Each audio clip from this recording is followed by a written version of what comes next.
তেল আবিবের দাদাগিরি আর চলবে না, হয় এসপার নয় ওসপার। ইসরায়েলকে চরম লজ্জার মুখে ফেলে দিয়েছে লেবাননের হিজবুল্লাহ। লেবাননের হিজবুল্লাহ প্রতিরোধ আন্দোলন অধিকৃত গোলানে ইসরায়েলি সামরিক ফাঁড়িতে ড্রোন হামলা চালিয়েছে। লেবাননের আল মায়াদিন টেলিভিশন নিউজ চ্যানেল হিজবুল্লাহর একটি বিবৃতি উদ্ধৃত করে জানিয়েছে, ইয়ার্ডেন ব্যারাকে ইসরায়েলি সেনাদের উপর আক্রমণে কামিকাজে ড্রোন ব্যবহার করা হয়েছে। বিস্ফোরক বোঝাই ড্রোনটি ইসরায়েলের আকাশ প্রতিরক্ষা ব্যবস্থা আয়রন ড্রোমের ব্যাটারিকেও টার্গেট করে।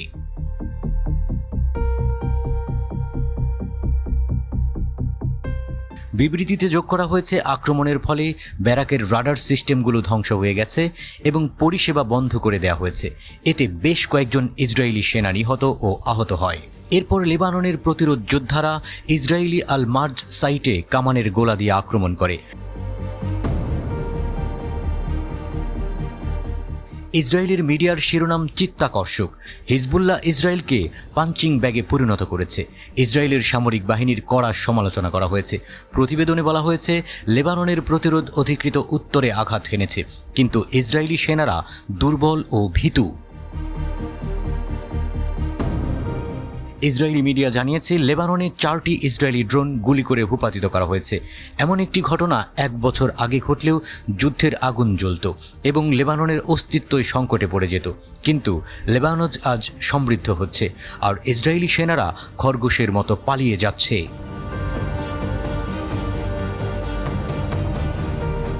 ইসরায়েল 8 মাস ধরে উত্তর ফ্রন্টে হিজবুল্লাহর অবিরাম আঘাতে জর্জরিত।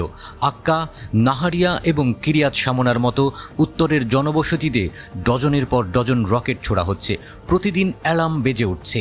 লেবাননে যুক্তরাষ্ট্র ও ইসরায়েল বাহিনীর উপর বিভিন্ন সময়ে প্রাণঘাতী হামলা চালিয়েছে হিজবুল্লাহ।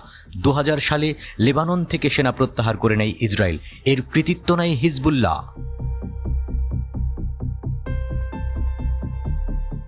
2006 সালে ইসরায়েলের সঙ্গে তুমুল লড়াই হয় হিজবুল্লাহর। সে সময় ইসরায়েলের ভেতরেও ঢুকে পড়েছিল হিজবুল্লাহর যোদ্ধারা।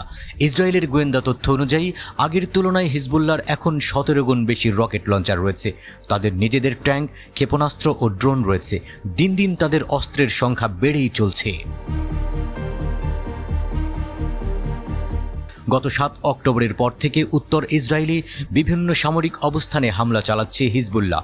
রকেট, ট্যাঙ্ক বিধ্বংসী ক্ষেপণাস্ত্র ও ড্রোন ব্যবহার করে এসব হামলা চালানো হচ্ছে। এর জবাবে লেবাননের ভূখণ্ডে হিজবুল্লাহর বিভিন্ন লক্ষ্যবস্তুতে বিমান হামলা চালাচ্ছে ইসরায়েলি বাহিনী। ট্যাঙ্ক ও কামান থেকে গোলাও ছোড়া হচ্ছে। পাল্টাপাল্টি এসব হামলায় ইসরায়েলি সেনা ও হিজবুল্লাহ যোদ্ধারা নিহত হয়েছেন। তবে এই সংঘাতে হিজবুল্লাহ আধিপত্য প্রতিষ্ঠা করেছে বলেছেন স্বয়ং ইসরায়েলি বিশেষজ্ঞরাই।